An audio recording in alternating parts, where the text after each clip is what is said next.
एक गांव में दो दोस्त रहा करते थे। किशोर और हरीश दोनों बचपन के दोस्त थे। लेकिन हरीश ने अपने पिता को बचाने के लिए सारी धन संपत्ति अपने पिता की लाज में लगा दी थी।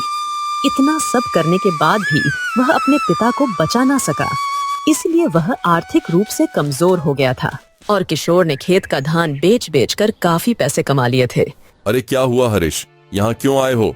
मैंने सुना है सेठ जी, आप अपने खेत में तालाब बनवा रहे हो तो आपको उसमें लोगों की जरूरत है। लेकिन मैंने अब तो बहुत सारे आदमी काम पर रख लिए हैं हरीश। मुझे काम की बहुत जरूरत है सेठ जी, घर में खाने के लिए कुछ भी नहीं है। लेकिन हरीश, तू इतना पतला है तो तू इतना भारी काम कैसे करेगा? तेरे लिए बहुत मुश्किल होगा, वह काम तू नहीं कर पाएगा। ठीक है सेठ जी, कोई हल्का काम दे दीजिए।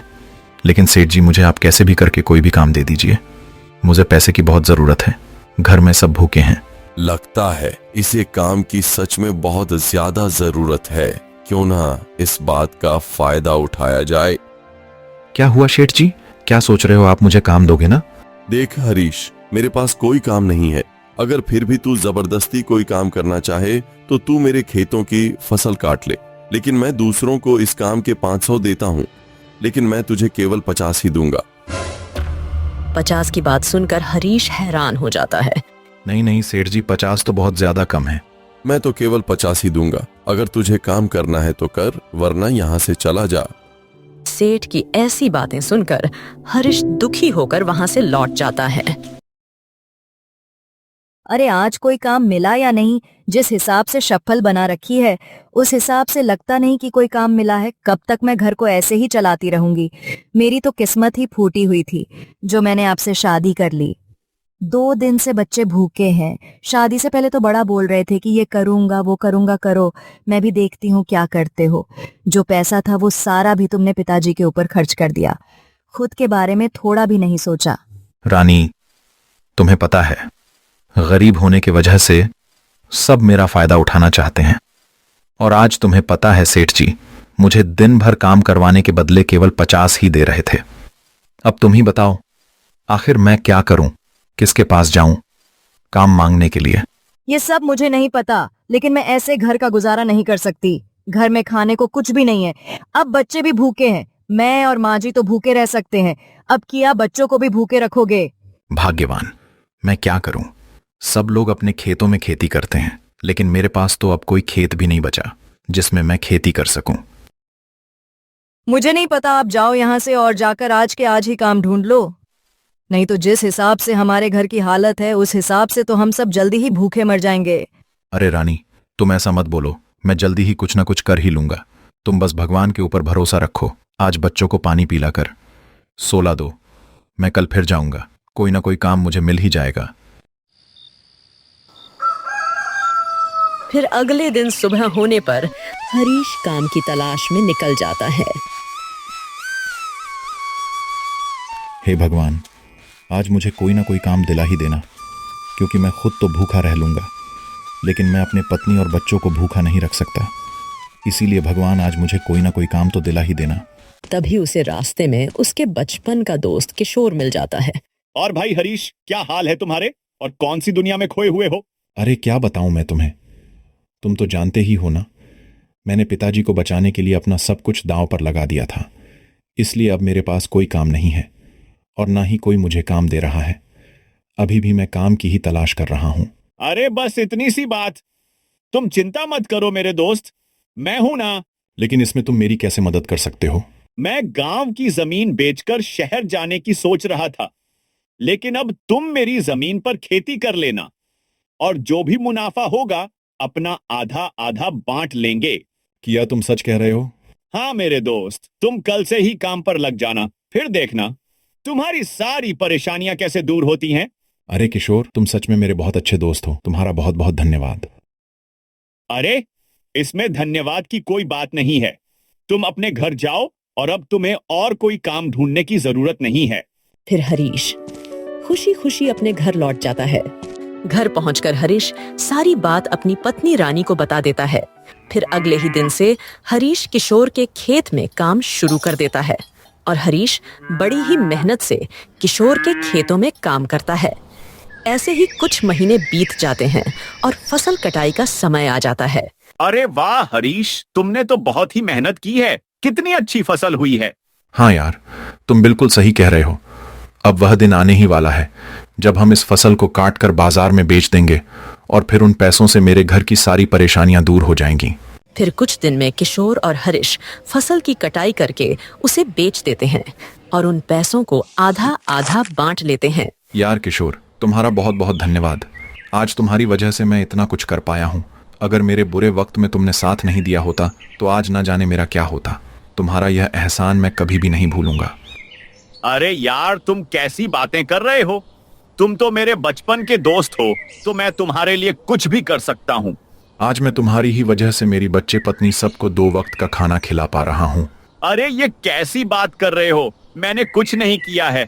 मैंने तो बस केवल तुम्हें अपनी जमीन दी थी। उस जमीन पर मेहनत तो तुमने ही की है। अगर तुम मेहनत नहीं करते तो आज ये सब नहीं होता। ये सब तुम्हारी मेहनत का ही कमाल है। अरे भाई किशोर, मैं चाहता हूँ कि तुम अपनी पत्नी और अपनी माँ को मेरे यहाँ खाने पर लेकर आओ। बहुत दिन हो गए एक साथ खाना खाएं। हाँ भाई, तुम बिल्कुल सही कह रहे हो। बहुत दिन हो गए साथ बैठकर खाना खाए। फिर वह दोनों वहाँ से अपने अपने घर चले जाते हैं। किशोर के खेतों में काम करने की बात सेठ मनीराम को पता चल जाती है। मैंने हरीश को यहाँ पर काम पर नहीं रखा तो साला किशोर के खेत में काम कर रहा है। इसको भी इसकी औकात दिखानी पड़ेगी। क्यों ना मैं किशोर को लालच देकर उसकी वो सारी जमीन खरीद लूं। लेकिन किशोर हरीश का अच्छा दोस्त है, इसलिए वह मेरी बात नहीं मानेगा। लेकिन कोई बात नहीं, जमीन की बात मैं सीधा किशोर की पत्नी से ही करूंगा। आ गए आप, और बताओ आपका काम कैसा चल रहा है? अरे भाग्यवान, काम तो बिल्कुल अच्छा चल रहा है। बस मैं तो यही सोचता हूँ किशोर मुझे उस दिन नहीं मिलता और अपने खेतों पर काम करने को नहीं बोलता तो ना जाने हमारा क्या होता। मैं किशोर का यह एहसान कभी नहीं भूल सकता। हाँ जी, आपका दोस्त बहुत अच्छा इंसान है। उन्हीं की वजह से आज हम सब 2 वक्त का खाना खा पा रहे हैं। अरे हाँ, भाग्यवान खाने से याद आया कि मैंने किशोर और उसके परिवार को अपने यहाँ खाने पर बुलाया है। लगता है किशोर इस बार भी अपनी फसल बाकी गांव वालों के मुकाबले काफी अच्छी होगी। अरे हरीश, क्यों अच्छी नहीं होगी। ये सब तुम्हारी ही मेहनत का फल है। किशोर और हरीश दोनों बातें कर रहे थे और उधर सेठ किशोर की यहाँ चला जाता है। अरे सीमा बहन, क्या हाल है आपके? और माँ जी कैसी है? अरे सेठ जी, आप यहाँ बताइए क्या बात है। आपका यहाँ आना कैसे हुआ? अरे सीमा बहन, मेरी बात का बुरा मत मानना। मैं ऐसा कह रहा था कि तुम किशोर को समझाओ और अपनी यह जमीन मुझे बेच दो और अपने परिवार को लेकर शहर चले जाओ। वैसे भी गांव में पढ़ा ही क्या है ना। यहाँ कोई अच्छा स्कूल है, ना ही कोई अच्छा यहाँ हॉस्पिटल है और ना ही किसी चीज की कोई सुविधा है। तुम तो पढ़ी लिखी हो, तो तुम यहाँ गांव में क्या कर रही हो? किशोर को समझाओ और शहर चली जाओ। वो नहीं मानेंगे क्योंकि अब उनका दोस्त उस जमीन पर खेती कर रहा है। सीमा बहन, मैं इसीलिए तो तुम्हारे पास आया हूं। मुझे पता है कि किशोर मेरी बात नहीं मानेगा। अगर तुम उसे समझाओगी तो वह जरूर मान जाएगा। और तुम दूसरों के बारे में सोचने से पहले खुद के बारे में तो सोचो ना। और देख लो, मैं तुम्हें उस जमीन की बहुत अच्छी कीमत दे सकता हूं। अगर यह मौका तुम्हारे हाथ से चला गया, तुम्हारा देख लेना भारी नुकसान हो सकता है। अब मैं क्या करूं? वो जमीन को नहीं बेचेंगे क्योंकि उस खेत की वजह से ही उनके दोस्त का घर चल पाता है और वह अपने दोस्त को भाई से भी बढ़कर मानते हैं। अरे सीमा, तुम कैसी बच्चों जैसी बातें कर रही हो। आज के समय में सगा भाई भी अपना नहीं होता, जबकि वह तो किशोर का दोस्त है। और तुम्हें तो पता ही है, अपना किशोर बहुत सीधा है। इसीलिए हरीश ने उसे अपनी बातों में फंसा लिया है। तुम्हें पता है, हरीश जैसे लोग किसी के सगे नहीं होते। सही समय देखकर सब लूट लेते हैं। सेठ की बातें सुनकर सीमा सोच में पड़ जाती है। लगता है सीमा मेरे जाल में फंस गई। अरे क्या हुआ? सीमा किस सोच में पड़ गई? देख लो, मैं तुम्हें उस जमीन की बहुत अच्छी कीमत दे रहा हूँ। हाँ सेठ जी, आप बिल्कुल सही कह रहे हो। मैं आज शाम को ही उनसे इस बारे में बात करूंगी। फिर सेठ वहाँ से चला जाता है और शाम होने पर किशोर अपने घर आता है। सुनो जी, अब मुझे यह गांव में नहीं रहना क्योंकि यहाँ ना ही कोई अच्छे स्कूल है और ना ही कोई हॉस्पिटल। मुझे यहाँ नहीं रहना, इसलिए आप अपनी जमीन को बेच दो और शहर में एक नया घर खरीद लो। ये सब मैंने भी सोचा था, पर सीमा तुम्हें तो पता ही है ना, अपनी उस जमीन पर हरीश खेती करता है और उसका घर अपने खेत पर काम करने की वजह से ही चलता है। वो सब तो ठीक है, लेकिन आपको पता है सेठ मनीराम जी अपनी जमीन की मुंह मांगी कीमत दे रहे हैं, तो फिर आप उस जमीन को बेच क्यों नहीं देते हो? ऐसा मौका बार बार कहाँ मिलेगा? लेकिन सीमा, मैं अपने दोस्त को ऐसे धोखा नहीं दे सकता। वो मेरा दोस्त नहीं, भाई है। अगर मैंने अपने खेत बेच दिए तो वो बेचारा किसके पास काम करेगा? बड़ी ही मुश्किल से बेचारा 2 वक्त का खाना खा रहा है। वह हमारी तरह अमीर नहीं है। वो सब तो ठीक है, लेकिन आप कब तक उसके बारे में सोचोगे? आपको खुद के भविष्य की भी तो सोचो। यहाँ ना कोई अच्छी स्कूल है, ना कोई हॉस्पिटल, और यहाँ खेतीबाड़ी के सिवा दूसरा काम भी नहीं है।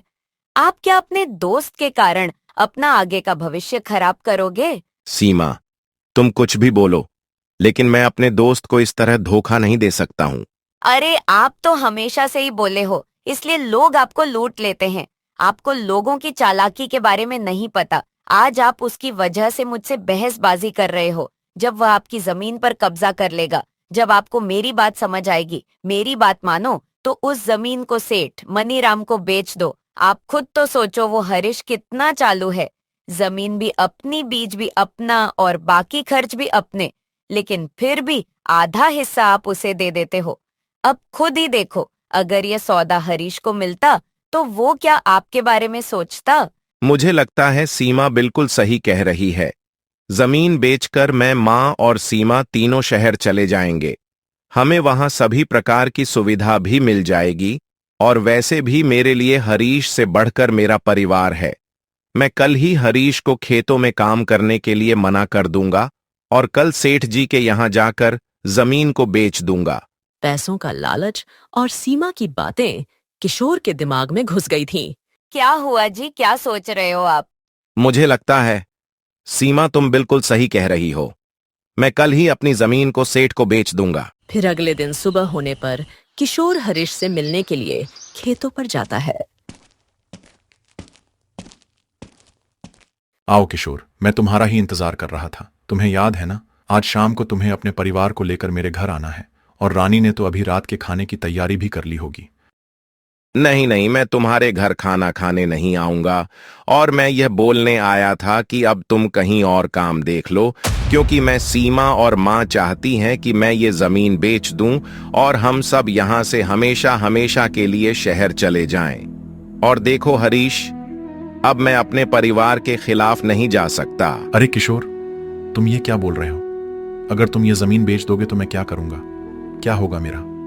मुझे थोड़ा समय दे दो, मैं कहीं और जाकर काम ढूंढ लूंगा। नहीं नहीं हरीश, मैं आज शाम को ही सेठ के यहाँ जाकर जमीन का सौदा कर दूंगा, और फिर हम सब जल्दी ही शहर चले जाएंगे। और देखो, मैं तुम्हारे लिए जितना कर सकता था, मैंने तुम्हारे लिए उतना किया। अब मैं इससे ज्यादा तुम्हारे लिए और कुछ नहीं कर सकता। और तुम्हें पता है, अभी मुझे इस जमीन की मुंह मांगी कीमत दे रहा है, इसीलिए हम सब इस मौके को हमारे हाथ से नहीं जाने दे सकते। तो हम इस जमीन को बेचकर शहर चले जाएंगे। ठीक है मेरे भाई, तुम परेशान मत हो, मैं मेरे लिए कोई और काम ढूंढ लूंगा। तुमने मेरी इतनी मदद करी, मेरे लिए इतना ही काफी है। ऐसा कहकर हरीश वहां से अपने घर चला जाता है। अरे आज तो आप बहुत जल्दी ही घर आ गए। और आप ही बताओ ना, आज शाम को मैं किशोर और उसके परिवार के लिए खाने में क्या बनाऊं? लेकिन हरीश रमा की बात का कोई जवाब नहीं देता। क्या हुआ जी, आपको क्या बात है? आप कुछ क्यों नहीं बोल रहे हैं? सब ठीक तो है ना? बताओ ना क्या हुआ। फिर हरीश रमा को सारी बात बता देता है। क्या आप यह क्या बोल रहे हो? अब हम क्या करेंगे? बड़ी ही मुश्किल से तो हमें किशोर का सहारा मिला था। हे भगवान, आपने यह क्या किया? अब हम क्या करेंगे? भाग्यवान, तुम परेशान मत हो, मैं कुछ ना कुछ तो कर ही लूंगा। और वैसे भी किशोर ने हमारा ऐसे समय पर साथ दिया था, मैं उसका यह उपकार कभी भी नहीं भूल पाऊंगा। और उधर किशोर अपनी जमीन को बेचने के लिए सेठ मनीराम के यहाँ जाता है, लेकिन तभी उसे आवाज आती है। क्या रे रामू, तुझे पता है मैंने सीमा को बहुत अच्छे से भड़का दिया है। कुछ ही दिनों में किशोर मुझे अपनी जमीन बेचने आ ही जाएगा। फिर पता चलेगा हरीश को कि मैं क्या चीज हूँ। वो यहाँ से काम को ठुकरा कर गया था, अब उसे उसकी औकात पता चलेगी। सेठ जी, यह तो आपने बहुत ही अच्छा किया। और किशोर की जमीन वैसे भी बहुत उपजाऊ है, और मैंने सुना है इस बार किशोर की जमीन पर सबसे ज्यादा अनाज हुआ है। रामू और सेठ की यह सभी बातें किशोर बाहर से सुन लेता है। तो वो वहां से सीधा अपने दोस्त हरीश के यहाँ जाता है। हरीश, मेरे दोस्त, तुम मुझे माफ कर दो। मैंने तुम्हें अपने खेतों पर काम करने से मना किया, तुमसे तुम्हारा काम छीन लिया। मुझे माफ कर दो मेरे दोस्त। मैं पैसों के आगे अंधा हो गया था और यह सब मेरी पत्नी और मुझसे करवाने वाला सेठ मनीराम है। मुझे माफ कर दो मेरे दोस्त, मुझे माफ कर दो। जाने अनजाने में मुझसे बहुत बड़ी गलती हो गई, मुझे माफ कर दो। अरे कोई बात नहीं मेरे दोस्त। वह कहते हैं ना, सच्चाई के रास्ते पर चलने वालों के साथ कभी भी बुरा नहीं होता। सच्चाई की हमेशा जीत होती है। हरीश फिर से किशोर के खेत में काम करने लगता है। फिर एक दिन सेठ मनीराम उसके घर आता है। अरे किशोर, तुम यह खेत बेचकर शहर क्यों नहीं चले जाते? यहाँ रखा किया है। अरे सेठ मनीराम, मुझे सब मालूम चल गया है। मैं तुम्हें अपना खेत कभी नहीं बेचूंगा और हरीश की मेहनत से आम खेतों के मुकाबले 4 गुना ज्यादा मुनाफा हो रहा है। किशोर की यह बात सुनकर सेठ मनीराम बिना कुछ बोले वहां से चला जाता है। देखते देखते दोनों बहुत सफलता हासिल करते हैं और सुख समृद्धि से जीवन व्यतीत करते हैं।